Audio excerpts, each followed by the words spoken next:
नमस्कार साथियों, मैं सिकवार सर एक बार पुनः आपका उदयपुर के सरजी स्टडी सेंटर पर भव्य अभिनंदन करता हूं, स्वागत कर रहा हूं। बिल्कुल साथियों, मनोविज्ञान की प्रश्नोत्तरी का निरंतर दौर चलायमान है और उसी के तत्वाधान में साथियों, आप यदि शिक्षक भर्ती को तैयारी करने वाले जो भी मेरे प्रतियोगी है उनके लिए मैं आज ऐसे महत्वपूर्ण प्रश्न लेकर आया हूं। देखिएगा आपकी मोबाइल की स्क्रीन पर प्रथम क्वेश्चन नंबर फर्स्ट क्या कहता है, आपकी मोबाइल की स्क्रीन पर दिखाई दे रहा होगा।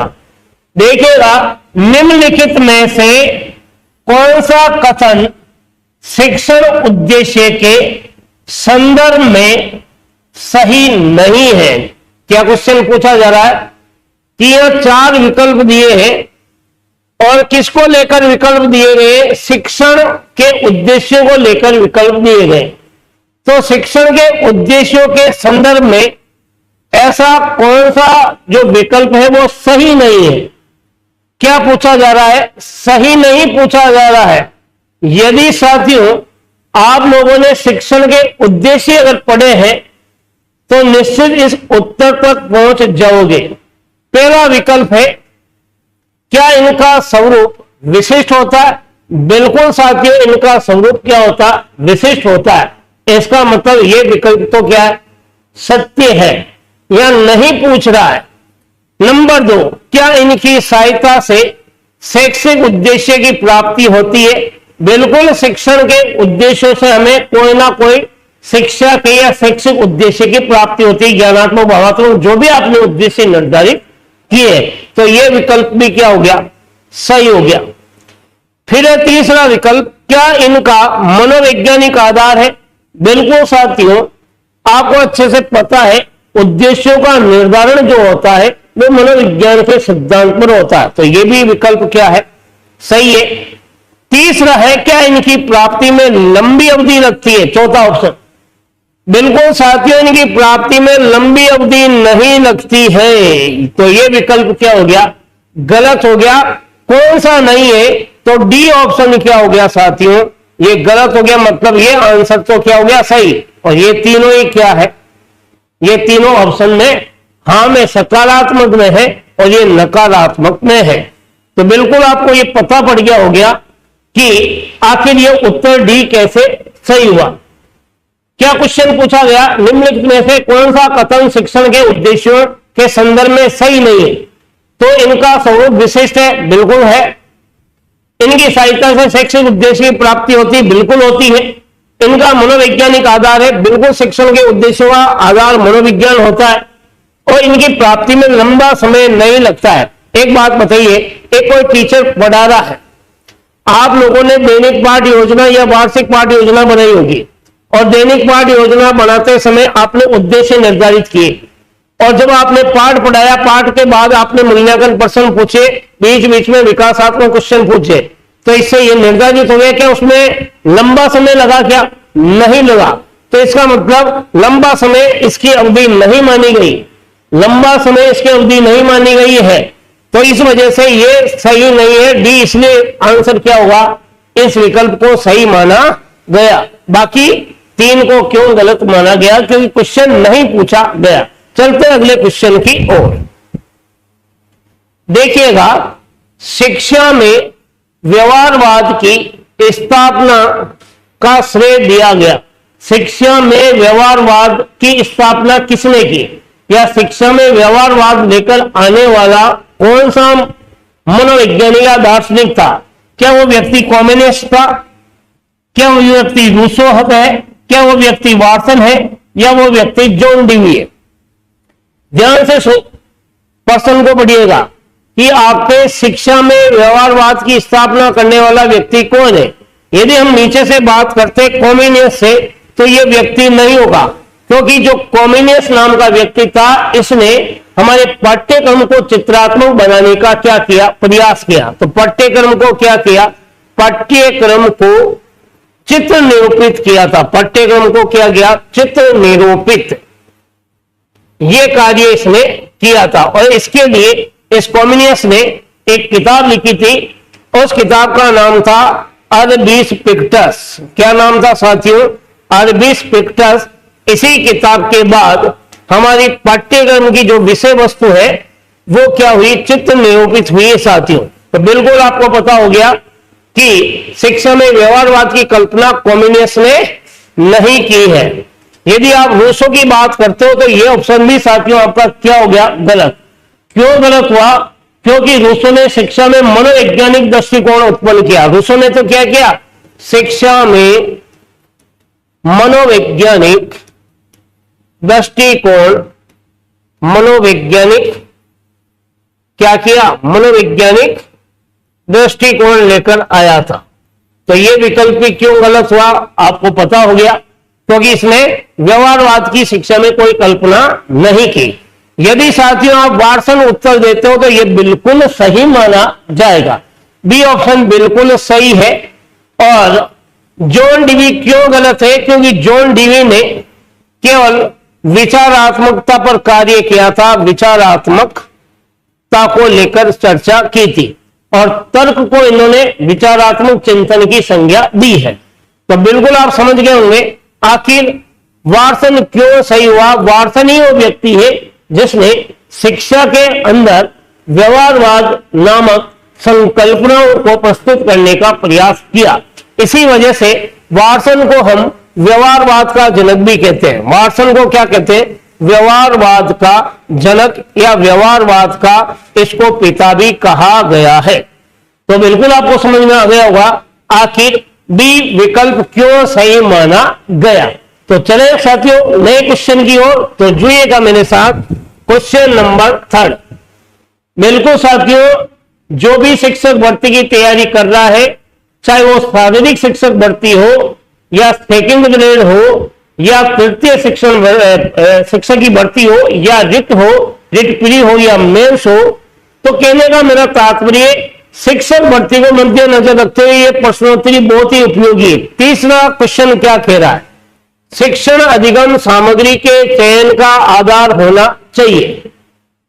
जो भी आप टीचिंग करवा रहे हो साथियों, आपकी जो भी विषय वस्तु है और उस विषय वस्तु को जब आप पढ़ा रहे हो तो उसका आधार कैसा होना चाहिए। क्या वो मनोवैज्ञानिक सिद्धांत पर आधारित हो, क्या वो समाजशास्त्रीय सिद्धांत पर आधारित हो, क्या वो वैज्ञानिक सिद्धांत पर आधारित हो, क्या वो प्राकृतिक सिद्धांत पर आधारित हो। तो विकल्प 4 है, सही कौन सा है उस पर पहुंचना है। शिक्षण अधिगम सामग्री का चयन का आधार क्या होना चाहिए।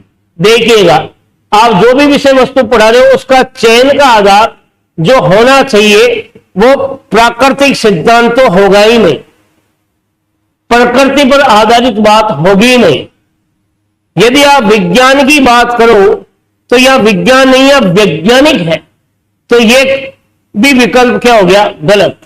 यदि आप समाजशास्त्र की यदि आधार मानते हो तो यह भी क्या हो गया, गलत। तो मनोवैज्ञानिक सिद्धांत यानी कि शिक्षण अधिगम सामग्री का आधार क्या होना चाहिए, मनोविज्ञान पर आधारित होना चाहिए। कौन सा होना चाहिए, मनोविज्ञान पर आधारित होने चाहिए, मनोविज्ञान पर आधारित।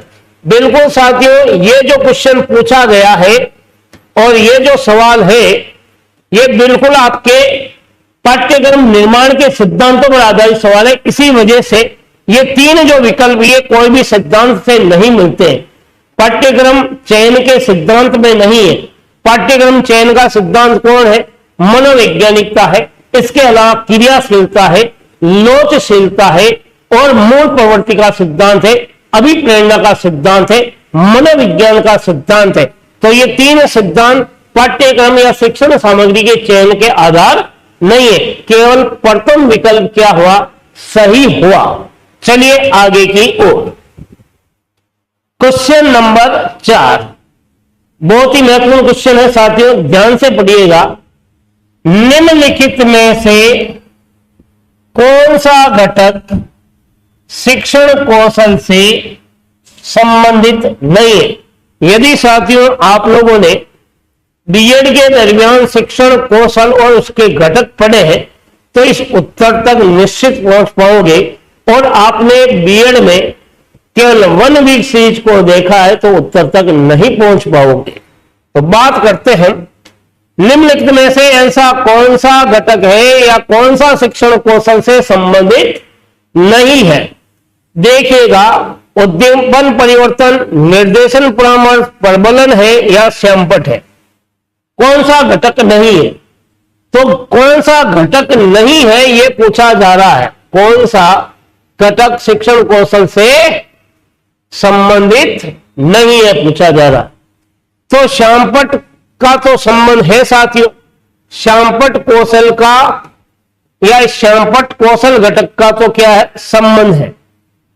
प्रबलन कौशल को पुनर्बलन कौशल भी कहते हैं, तो ये भी क्या है, इसका भी संबंध है। और उद्दीपन परिवर्तन ये भी कौशल का घटक है, कौशल का घटक। तो इसका मतलब जो नहीं है वो आपके बी विकल्प नहीं है। निर्देशन और परामर्श जो होता है यह मनोविज्ञान की एक शाखा के रूप में कार्य करता है, परामर्श देना या निर्देशन देना। तो इसका संबंध मनोविज्ञान की शाखा से है। मनोविज्ञान की क्या शाखा से है, अथवा इसका संबंध मनोविज्ञान के क्षेत्र से है, और उस क्षेत्र का नाम है परामर्श मनोविज्ञान। कौन सा क्षेत्र है, परामर्श मनोविज्ञान, उससे यह संबंधित है। तो बिल्कुल आपको पता हो गया होगा कि बी विकल्प आपके शिक्षण कौशल का घटक नहीं माना जाएगा, बाकी तीनों घटक रहेंगे। तो चलिएगा मेरे साथ अगले क्वेश्चन पर। क्वेश्चन नंबर 5 आपकी मोबाइल की स्क्रीन पर देखिएगा। एक बालक अधिक सीखता है यदि उसे पेन के कलर को चेंज करते हैं। एक बालक अधिक सीखता है यदि उसे व्याख्यान विधि से पढ़ाया जाए, या उसे पाठ्य पुस्तक से पढ़ाया जाए, या उसे कंप्यूटर से पढ़ाया जाए, या उसे क्रिया विधि से पढ़ाया जाए। एक बालक कब सबसे ज्यादा सीख सकता है? तो यहां व्यवहार पर आधारित ये क्वेश्चन पूछा गया। एक तरह से ये अप्लाइड क्वेश्चन है। तो देखिएगा, यदि आप बालक होते तो कैसे सीखते? एक बालक अधिक सीखता है, व्याख्यान विधि से नहीं सीखता है। क्यों? क्योंकि इसमें बालक निष्क्रिय होता है और शिक्षक क्या होता है, शिक्षक सक्रिय होता है। शिक्षक सक्रिय, वे बालक क्या है, निष्क्रिय। क्योंकि केवल क्या करता है, बालक लेक्चर मेथड को सुन रहा है, तो इसमें वो ज्यादा नहीं सीखेगा। यदि आप पाठ्य पुस्तक की बात करते हो तो बिल्कुल गलत है, क्योंकि अगर बालक सीख ही लेता तो पुस्तकों से यदि अधिगम कर लेता तो शिक्षक की आवश्यकता ही नहीं होती। तो पाठ्य पुस्तक अधिगम का आधार स्तंभ नहीं है, आधार स्तंभ तो नहीं माना गया है। यदि आप कंप्यूटर की बात करें तो कंप्यूटर तो केवल क्या है, एक निर्देशन के रूप में कार्य कर रहा है। किसके रूप में कार्य कर रहा है, निर्देशन के रूप में कार्य कर रहा है। तो बिल्कुल आप समझ गए होंगे, चाहे वो शिक्षक हो या कंप्यूटर हो, तो इससे भी शिक्षण प्रभावी नहीं होगा। यदि शिक्षक क्रिया विधि के आधार पर सीखता है तो बिल्कुल शिक्षण प्रभावी होगा, क्योंकि बच्चा करके जब सीखेगा, करके सीखना, ध्यान से सुनिएगा, करके सीखना अधिगम को चिरस्थायी बनाना है। करके सीखना अधिगम को चिरस्थायी बनाना है, मतलब कि जो बालक करके सीखता है वो ज्ञान स्थायी होता है साथियों। तो डी विकल्प क्या माना जाएगा, ये बिल्कुल सही माना जाएगा। बाकी के ये सी और बी और ए क्या हो गए, गलत हो गए। तो चले अगले क्वेश्चन की ओर मेरे साथ जुड़िएगा। क्वेश्चन नंबर 6 बहुत ही बड़ा क्वेश्चन आपको दिखाई दे रहा होगा, लेकिन उत्तर तक जब आप पहुंचोगे तो बिल्कुल आसानी से पहुंच सकते। देखिएगा क्वेश्चन नंबर 6 क्या कह रहा है। मानव मस्तिष्क को प्रतीकों के कुशल प्रयोग के प्रणाली जिसके द्वारा ज्ञान प्रवाहित होता है के रूप में देखा जा सकता है, इस दृष्टिकोण को क्या कहते हैं? वापिस समझिएगा, क्वेश्चन क्या कह रहा है? मानव मस्तिष्क को यदि हम प्रतीकों के कुशल प्रयोग की प्रणाली जिसके द्वारा ज्ञान प्रवाहित होता है उस रूप में देखते हैं तो इस दृष्टिकोण को क्या कहते हैं? यानी कि प्रतीकों या संकेतों के माध्यम से जो ज्ञान प्रवाहित हो रहा है उसका महत्वपूर्ण दृष्टिकोण क्या होगा? क्या वो मनोविश्लेषण होगा? क्या वो गत्यात्मक प्रणाली होगा? क्या वो सोचना परकम होगा? क्या वो अभिसारी चिंतन होगा? एक बात बताइए, यदि आप संकेत के माध्यम से, प्रतीक के माध्यम से कोई ज्ञान प्राप्त कर रहे हैं तो आपका लॉजिक या दृष्टिकोण क्या होगा? अभिसारी चिंतन होगा नहीं, क्योंकि यह केवल बुद्धि पर आधारित बात करता है, बुद्धि पर आधारित। अब आप सोचते हो मनोविश्लेषण, तो बिल्कुल ये अचेतन मन पर आधारित है। अचेतन मन या किसी भी तरह संकेत और प्रतीक की बात नहीं कर रहा। यदि गत्यात्मक की बात करते हो तो गत्यात्मकता का संबंध ही मनोविश्लेषण से है। इसका संबंध भी किससे? मनोविश्लेषण से है, जिससे यह भी आंसर नहीं होगा। तो जो प्रतीक के माध्यम से, संकेत के माध्यम से इनडायरेक्ट तरीके से आपको सूचनाएं पहुंचाई जा रही, तो दृष्टिकोण क्या हो रहा है? सी दृष्टिकोण बिल्कुल सही माना गया, सूचना परकम दृष्टिकोण होगा। बिल्कुल ही जबरदस्त क्वेश्चन है ये आपके, और इसको आप कहां से पकड़ रहे हो? प्रतीक चिन्ह से पकड़ रहे हो, और प्रतीक या चिन्ह के माध्यम से जो आप प्राप्त करते हो ज्ञान, वो सूचना परकम दृष्टिकोण कहलाता है। तो चलिए अगले क्वेश्चन की ओर देखिए। क्वेश्चन नंबर 7 क्या कह रहा है, और साथ में चाय का भी आनंद लीजिएगा। क्वेश्चन नंबर 7, क्रिया प्रस्तुत अनुबंध संबंधित नहीं है।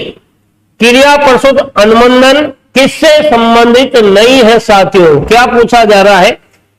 यह क्वेश्चन जो है ये आपके स्किनर के क्रिया प्रस्तुत सिद्धांत से है। किससे है साथियों? क्रिया प्रस्तुत सिद्धांत से। देखिएगा,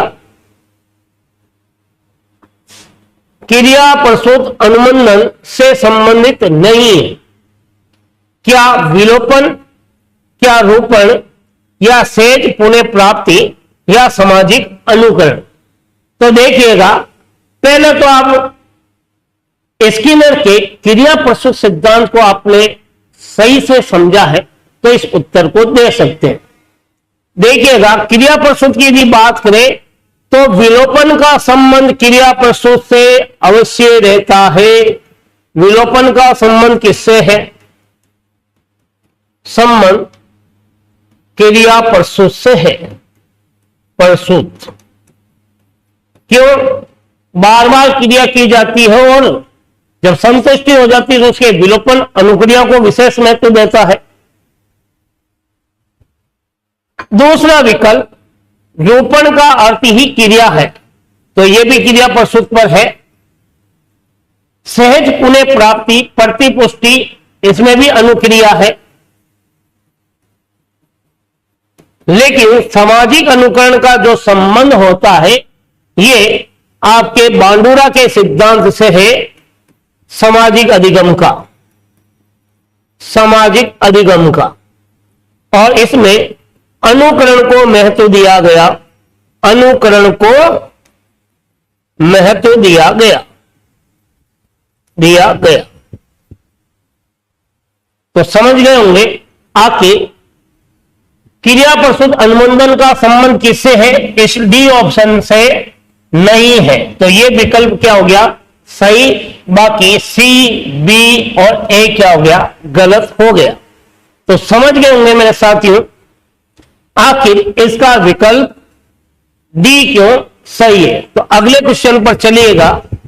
क्वेश्चन नंबर 8, निम्नलिखित में से कौन सा कारक सीखने को प्रभावित नहीं करता है।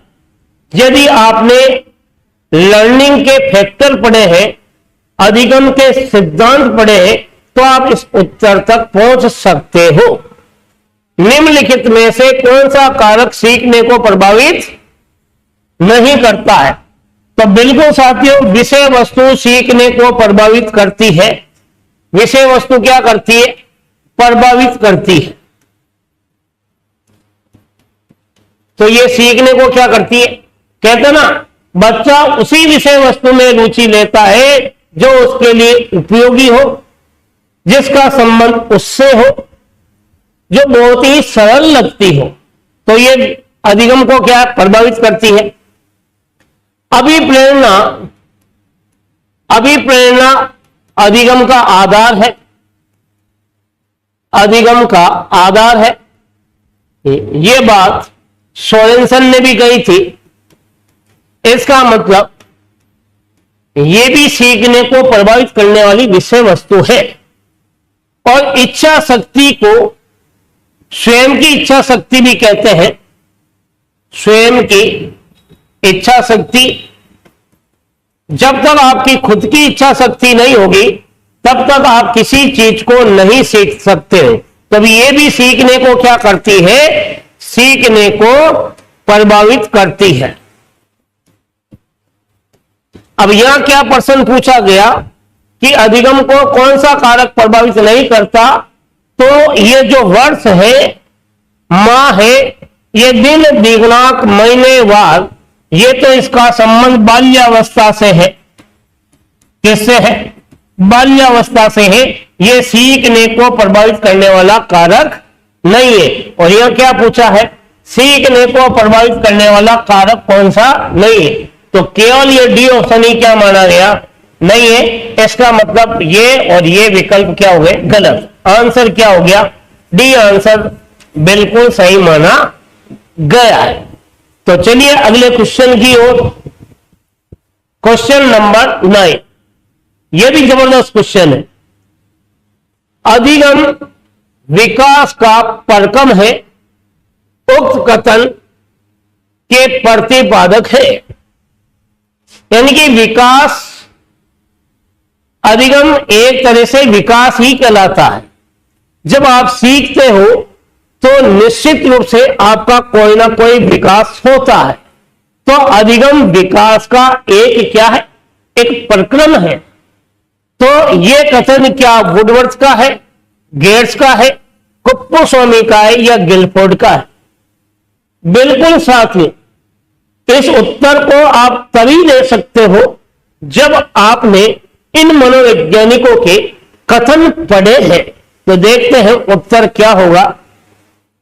यदि आप गिलफोर्ड कहते हो तो यह आंसर आपका गलत होगा, क्योंकि गिलफोर्ड ने अधिगम को लेकर जो कथन कहा वो क्या था? व्यवहार के कारण व्यवहार में आया हुआ परिवर्तन अधिगम है। व्यवहार के कारण व्यवहार में आया हुआ परिवर्तन क्या? अधिगम है। यह बात कही। कुप्पुस्वामी की बात करते हो तो यह विकल्प भी गलत है, क्योंकि कुप्पुस्वामी ने समायोजन को लेकर एक कथन कहा, क्योंकि समायोजित व्यक्ति सदैव प्रसन्नचित्त होता है और संवेगात्मक द्वंद्व और तनाव दूर होते हैं। क्या कहा? समायोजित व्यक्ति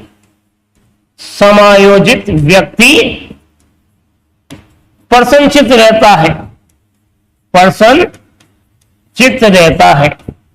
यह बात इसमें कही, अधिगम को लेकर कोई बात नहीं कही। यदि आप गेट्स कहते हो तो यह आंसर आपका क्या हो गया? आप सोच रहे हैं सही, लेकिन यह विकल्प भी गलत है, क्योंकि गेट्स ने क्या कहा? गेट्स ने एक बात कही, अनुभव वे प्रशिक्षण के द्वारा व्यवहार में परिवर्तन है। आप जो भी अनुभव लेते हो और प्रशिक्षण लेते हो उसमें जो परिवर्तन होता है उसे अधिगम कहते हैं। तो यहां क्या पूछा जा रहा है? यहां तो पूछा जा रहा है अधिगम विकास का एक प्रक्रम है। तो यह कथन किसने कहा? यह कथन वुडवर्थ ने कहा। वुडवर्थ ने एक किताब लिखी थी और उसी किताब के अंतर्गत इस कथन को कहा था। अब आप सोच रहे हैं ये वुडवर्थ वही शख्सियत है साथियों जिसने प्रश्नावली विधि को दिया था। ये वुडवर्थ वही शख्सियत है साथियों जिसने चालक शब्द के बारे में काफी चर्चा की थी। तो बिल्कुल अधिगम विकास का एक पहलू है, एक प्रक्रम है। यह कथन वुडवर्थ के द्वारा कहा गया। चलिए अगले क्वेश्चन की ओर। जबरदस्त क्वेश्चन है। बिल्कुल आपने तरल और ठोस बुद्धि का सिद्धांत पढ़ा है। किसने दिया यह भी पढ़ा है। यह सवाल थोड़ा गहराई से पूछा हुआ है, बहुत ही मार्मिकता से पूछा हुआ है। देखिएगा, तरल में ठोस बुद्धि का संबंध है। तरल और ठोस बुद्धि का संबंध है। क्या व्यावहारिक बुद्धि से है या सैद्धांतिक बुद्धि से है या प्रक्रिया उन्मुखी बुद्धि से है या कारकीय बुद्धि से है? यदि साथियों आपने बुद्धि के सिद्धांतों को बारीकी से पढ़ा है, गहनता के साथ पढ़ा है और सूक्ष्मता के साथ पढ़ा है तो इसका उत्तर दोगे। कैसे? बुद्धि के सिद्धांतों को दो भागों में बांटा गया। बुद्धि के सिद्धांतों को बुद्धि के सिद्धांतों के प्रकार दो बताए हैं। एक तो क्या है? कारकीय है, कारकीय विचारधारा। और दूसरा क्या है? प्रक्रिया उन्मुखी विचारधारा। बिल्कुल इस चीज को समझते ही आप उत्तर तक पहुंच जाओगे। बुद्धि के सिद्धांत में दो विचारधारा थी, एक तो कारक, दूसरी प्रक्रिया उन्मुखी। कारक विचारधारा वाले बुद्धि को कारकों का आधार मानते और प्रक्रिया उन्मुखी विचारधारा वाले बुद्धि के कारकों के विरोधी है। ये प्रत्येक कार्य को करने के लिए अलग प्रकार की बुद्धि कहते हैं। तो कारकीय विचारधारा के समर्थकों में नाम आता है बीने का, नाम आता है टर्मन का, नाम आता है थॉर्नडाइक का, नाम आता है थॉमसन का, नाम आता है गिलफोर्ड का, नाम आता है केटल का, नाम आता है हेब का, नाम आता है थॉमसन का, नाम आता है एस्टन का।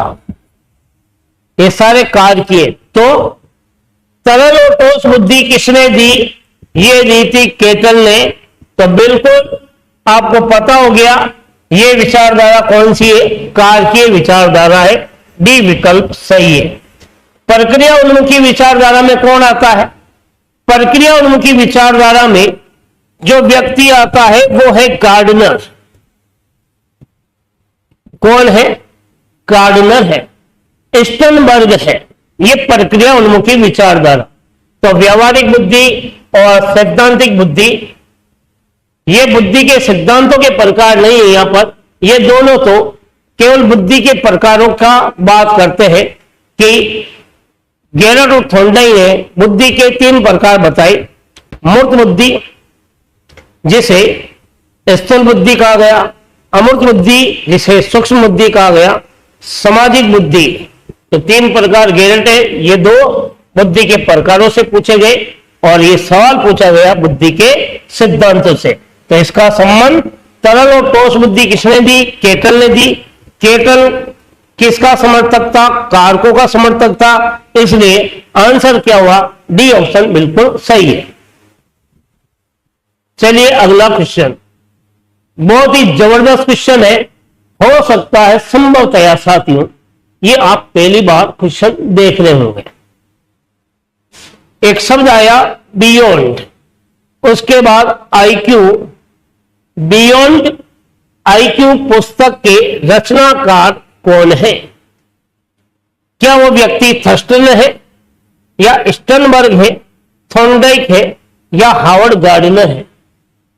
देखिएगा, बियॉन्ड पुस्तक हावर्ड गार्डनर के द्वारा नहीं लिखी गई, क्योंकि इसने तो बहुबुद्धि के बारे में उल्लेख किया था। बहुबुद्धि के बारे में उल्लेख किया था, तो ये विकल्प तो क्या हो गया? गलत।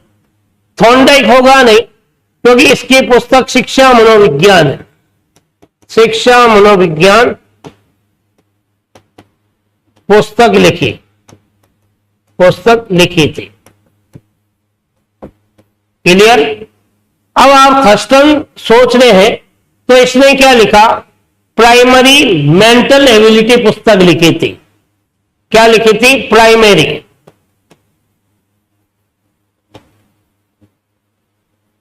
प्राइमरी मेंटल एबिलिटी, यानी कि प्राथमिक मानसिक योग्यता। प्राथमिक मानसिक योग्यता पुस्तक के रचनाकार कौन है? थर्स्टन है। तो आपको पता हो गया सी विकल्प क्या हो गया? सही हो गया। तो स्टनबर्ग ने एक किताब लिखी, उस किताब का जो नाम था वो था बियॉन्ड आईक्यू। अब आप सोच रहे हैं ये बियॉन्ड आईक्यू का जो संबंध है ये त्रितंत्र सिद्धांत से है। त्रितंत्रीय सिद्धांत।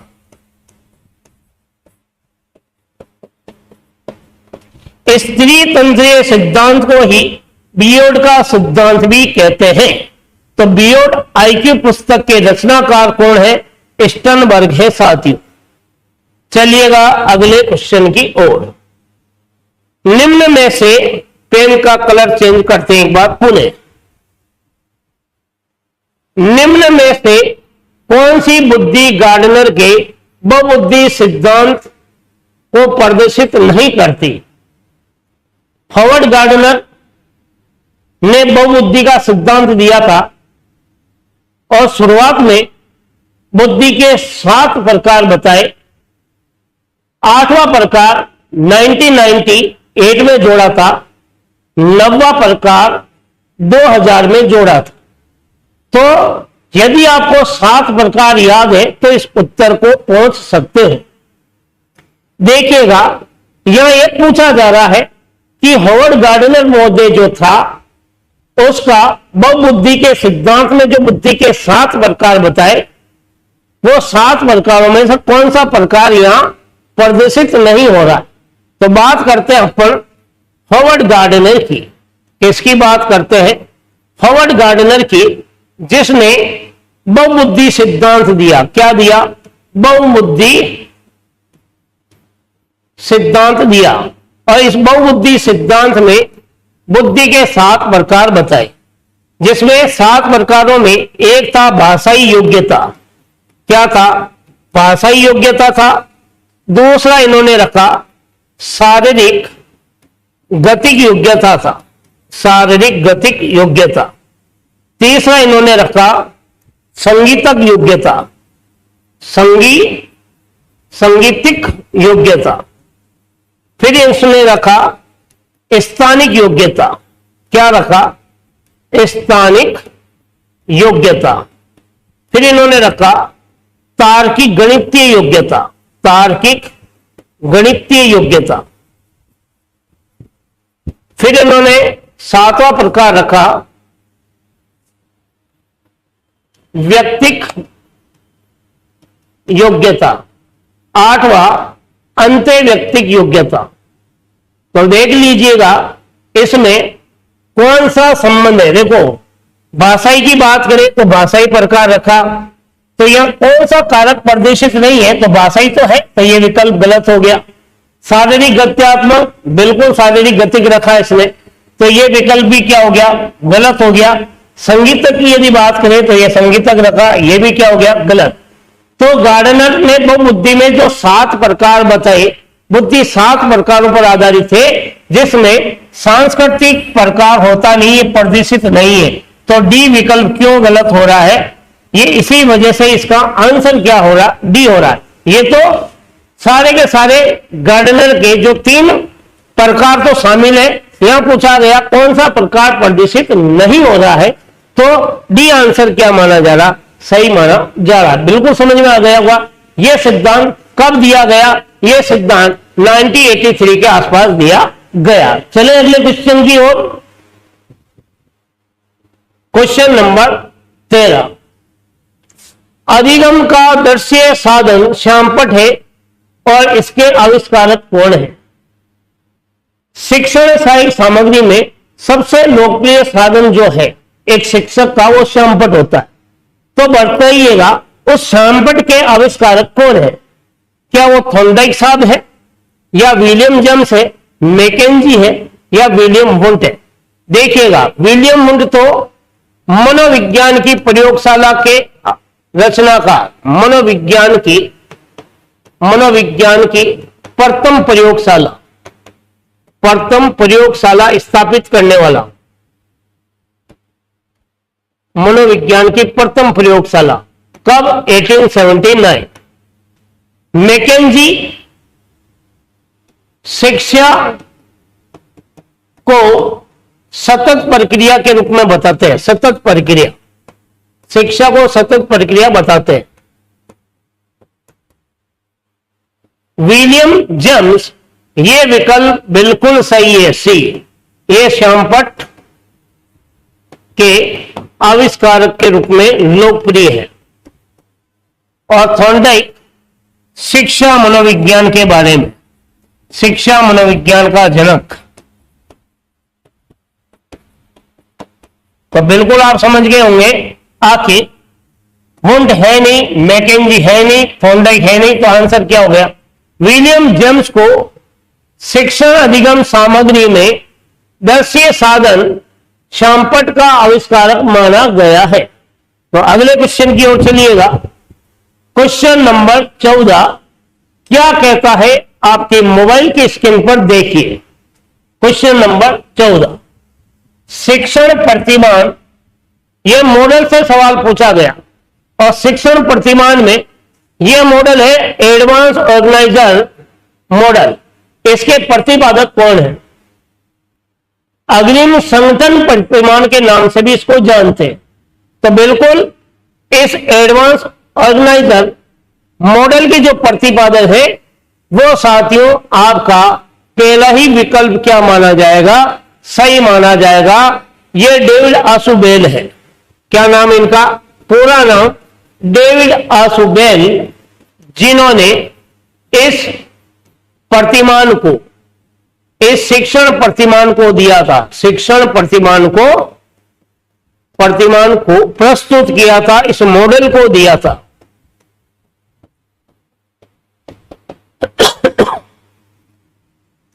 कोलर जो है ये आपके सूझ के सिद्धांत को देने वाला है, सूझ का सिद्धांत।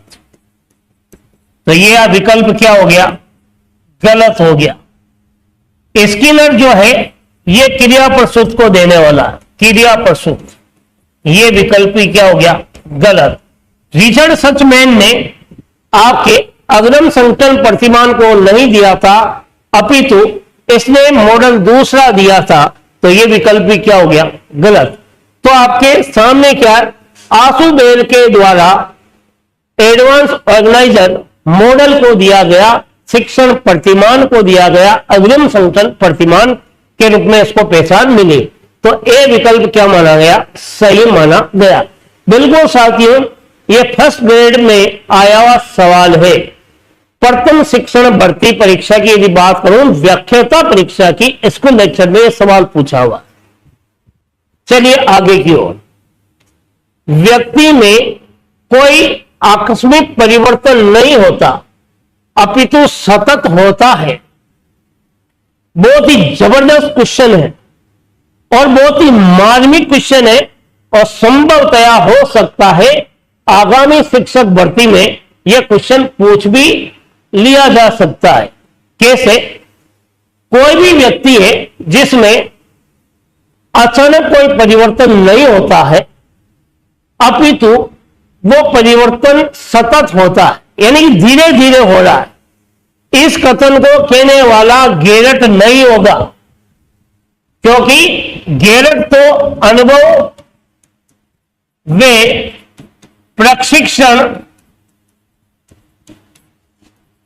प्रशिक्षण के द्वारा व्यवहार में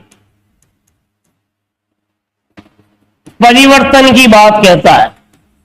परिवर्तन, तो ये तो क्या पूछा रहा, अचानक परिवर्तन नहीं होता, यानी धीरे धीरे सतत होता है। यदि हरलोक कहते हो तो ये कथन भी नहीं होगा, क्योंकि हरलोक ने बाल मनोविज्ञान को लेकर कथन कहे थे। व्यक्ति के जन्म से लेकर वृद्धावस्था तक जो भी विकास होता है, उसी में ही उस मानव के विकास की क्रियाओं का अध्ययन होता है, उसे बाल मनोविज्ञान या बाल विकास कहते हैं। मैकेंजी जो है वो सतत प्रक्रिया पर बल देता है। अब आप सोच रहे हैं यहां पर भी सतत, लेकिन अचानक प्रक्रिया पर महत्व नहीं दे रहा है, तो यह विकल्प भी नहीं है। तो आंसर क्या हो गया, स्किनर ने यह कथन कहा है साथियों, किसी भी व्यक्ति में कोई आकस्मिक परिवर्तन नहीं होता है, अपितु यह सतत होता है। बिल्कुल डी विकल्प क्या माना जाएगा, सही। चलिएगा अगले क्वेश्चन की ओर। एक बार फिर कलर चेंज करते हैं। विकास के इस चरण में बच्चे अपनी आंख, कान, हाथ तथा अन्य संवेदी अंगों के द्वारा चिंतन करते हैं। यह कथन की संज्ञानात्मक अवस्था की ओर संकेत कर रहा है। ध्यान से समझिएगा, विकास के ऐसा कौन सा चरण है जिसमें कोई भी शिशु अपनी आंख से, कान से, त्वचा से या अन्य इंद्रियों से ज्ञान ग्रहण करता है, तो इसका संबंध किस अवस्था से? बिल्कुल ये जीन प्याजे से आया हुआ सवाल है। जीन प्याजे के संज्ञानात्मक विकास की अवस्थाओं से यह क्वेश्चन पूछा है। क्या ये जो भी कान, आंख, हाथ या अन्य संवेदी अंगों से वो ज्ञान शिशु ग्रहण करता है, तो उसका संबंध स्थूल सक्रियात्मक है? नहीं है, क्योंकि यह तो मूर्त पर आधारित है। अमूर्त सक्रियात्मक है? नहीं है, यह तो अमूर्त तथा औपचारिक अवस्था का उल्लेख है, जो सामने नहीं है उसके बारे में। यदि आप संवेदी, यहां देखिए, यह भी संवेदी और यह भी संवेदी, तो आप लॉजिक लगाकर भी उत्तर पहुंच सकते हो। संवेदी पेशी अवस्था है, यह विकल्प क्या है, सही है, जहां पर छोटा शिशु या नवजात अपनी ज्ञानेंद्रियों से ज्ञान ग्रहण करता है, वो सक्रियात्मक होगा नहीं, क्योंकि इसमें प्रतीकात्मकता का उल्लेख है। प्रतीकात्मकता का क्या है, उल्लेख। चिन्ह का क्या है, उल्लेख। तो ये आंसर नहीं है, बी नहीं है, ए नहीं है, आंसर क्या हो गया, सी विकल्प बिल्कुल सही हो गया। चलते हैं अगले क्वेश्चन की ओर। क्वेश्चन नंबर 17 एग्जाम की दृष्टि से बहुत ही महत्वपूर्ण है। कई बार शिक्षक भर्ती में यह क्वेश्चन पूछा गया। अब आप सोच रहे होंगे साथियों, क्योंकि मैं हर बार आपको पढ़ाते समय यह कहता हूं, यह सवाल पूछा गया है, पूछा जा सकता है। यदि मैं ये कह दूं ये इस भर्ती में पूछा गया, तो हो सकता है आपका इंटरेस्ट कम हो जाए। इसी वजह से मैंने एक नए चीज का प्रयोग किया है आप लोगों के लिए, कि इस तरह के सवाल एग्जाम में तो आते हैं। यदि मैं बताऊं ये यहां पूछा, ये यहां पूछा, तो हो सकता है आपको ये निराशा हो जाएगी, हाँ ये तो आया हुआ संभवतः आया नहीं सकता। क्योंकि इस तरह के विकल्प में क्या होता है, कई बार प्रश्नों की प्रकृति को चेंज करके पूछ लिया जाता है। तो देखिएगा, एक शब्द दिया गया, अधिगम निर्योग्यता। क्या शब्द दिया गया, अधिगम निर्योग्यता शब्द का सर्वप्रथम प्रयोग किसने किया? यदि हम इसकी बात करते हैं तो क्या सैमुअल है, रोजर्स है, ब्रूनर है या फ्रीमैन है? यदि चारों विकल्प पर चर्चा करोगे तो उत्तर क्या हो जाएगा? सही हो जाएगा। फ्रीमैन की यदि बात करते हो तो इसने अधिगम को लेकर बात नहीं की, इसने बुद्धि को सर्वप्रथम बताया, बुद्धि का उल्लेख सर्वप्रथम किया था। ब्रूनर जो था, जो कि निर्मितवाद को महत्व देता है, निर्मितवाद, प्रत्यय को महत्व, तो ये भी विकल्प नहीं है। रोजर्स जो है साथियों, व्यक्तित्व के बारे में, और वह भी व्यक्तित्व परीक्षणों के बारे में कार्य किया है, तो ये भी आंसर नहीं है। तो विकल्प क्या हो गया? सैमुअल ने अधिगम निर्योग्यता के बारे में कहा था। कौन कहा था? सैमुअल ने। समझ गए होंगे आखिर ये विकल्प क्यों सही है? तो ए ऑप्शन क्या हो गया साथियों? बिल्कुल सही हो गया। चलते हैं अगले क्वेश्चन की ओर। क्वेश्चन नंबर 18 क्या कहता है? इच्छाओं की जननी का संबंध है किसी भी व्यक्ति में या किसी भी अधिगमकर्ता में या किसी विद्यार्थी में या कोई भी प्राणी में यदि इच्छाएं उत्पन्न होती है तो उसका संबंध किससे है? बिल्कुल यह सवाल सिगमंड फ्राइड के मनोविश्लेषण से पूछा गया। अहम का संबंध वास्तविकता से है, तो ये पहला विकल्प क्या हो गया? गलत हो गया। परम अहम का संबंध नैतिकता से है। किससे है? नैतिकता से है, तो ये दूसरा विकल्प क्या हो गया? गलत। अर्धचेतन मन का संबंध किससे है? अर्धचेतन मन ये आपके अटक जाना,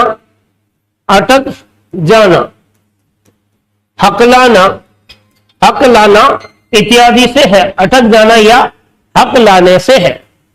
और इदम का जो संबंध होता है ये इच्छाओं की जननी से, इच्छाओं की जननी से है, और यह सारा का सारा अचेतन मन से संबंधित है। अचेतन मन, तो इदम सदैव अचेतन मन से जुड़ाव है। तो बिल्कुल आप समझ गए होंगे सिगमंड फ्राइड ने जो मनोविश्लेषण सिद्धांत दिया है, कौन सा दिया है? मनोविश्लेषण सिद्धांत दिया है। उसी मनोविश्लेषण सिद्धांत से यह सवाल पूछा है, इच्छाओं की जननी का संबंध सदैव इदम से होता है। डी विकल्प क्या होगा? सही होगा। बाकी विकल्प क्या हो गए? गलत हो गए। इसीलिए इदम को इच्छाओं की जननी भी कहा गया, कटु अनुभूतियों का पुंज भी कहा गया। जो इच्छाएं पूरी नहीं होती वो सारी की सारी इदम में विद्यमान रहती है। इदम का संबंध अचेतन मन से रहता है।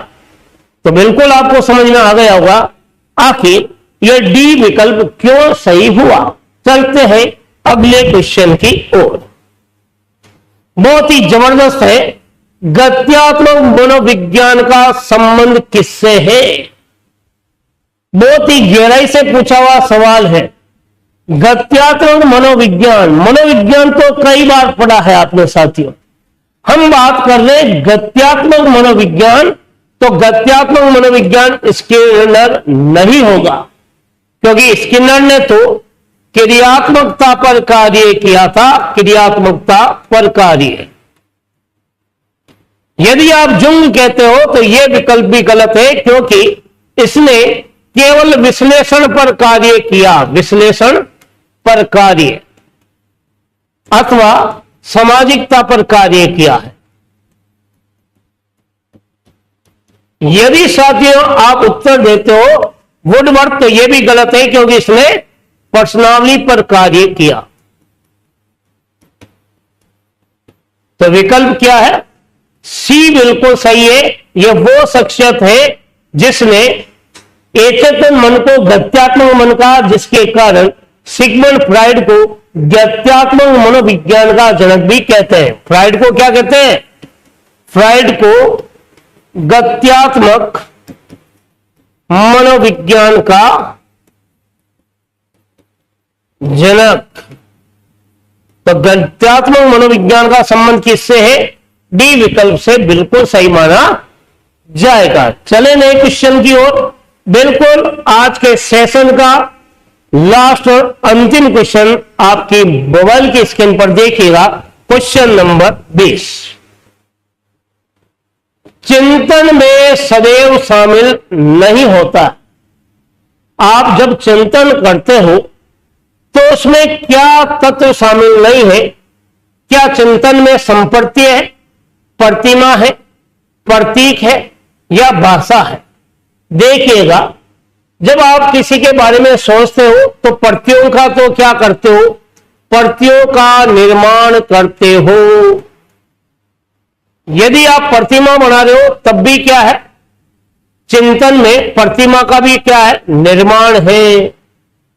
चिंतन में संकेत का भी निर्माण है और कई बार भाषा नहीं होने पर भी आप चिंतन कर सकते हो। तो बिल्कुल डी विकल्प क्या माना गया? सही माना गया। कई बार यह भी पूछा जा सकता है कि चिंतन की सबसे लोकप्रिय सामग्री क्या है? तो भाषा भी हो सकती है। तो दो तरह से यह प्रश्न पूछा गया है। पहला विकल्प है कि चिंतन में सदैव शामिल नहीं है, हो सकता भाषा का कोई योगदान नहीं, लेकिन बिना भाषा के भी तो चिंतन नहीं होता, इस बात का भी उल्लेख है। तो बिल्कुल आप समझ गए होंगे, जब इस तरह के क्वेश्चन पूछा जाए तब विकल्प भाषा को सही माना जाता है। जब प्रश्न चेंज हो तब भी भाषा को क्या माना जाता है? सही माना जाता है। तो बिल्कुल साथियों, आज जो आपने और हमने दोनों ने मिलकर मनोविज्ञान की जो प्रश्नोत्तरी 10 जो पढ़ी है, बिल्कुल उसमें बहुत ही गहराई वाले, बहुत ही मार्मिक क्वेश्चन में लेकर आया था। बिल्कुल यदि आपको ये वीडियो पसंद आया हो तो इसे लाइक कीजिएगा, शेयर कीजिएगा। साथियों, यदि जिस विद्यार्थी को भी मनोविज्ञान विषय कठिन लगता है तो बिल्कुल उदयपुर के सिरजी स्टडी सेंटर पर बिल्कुल आ सकता है। ऑनलाइन भी या ऑफलाइन भी दोनों सुविधाएं उसके लिए उपलब्ध है। तो अगले वीडियो में फिर मुलाकात करेंगे। तब तक साथियों, आप निरंतर अध्ययन कीजिएगा, क्योंकि यह कहा गया है, करत करत अभ्यास है, जड़मत होत सुजान, और रसरी आवत जात है, शिल्पत पड़त निशान। जय हिंद, जय भारत।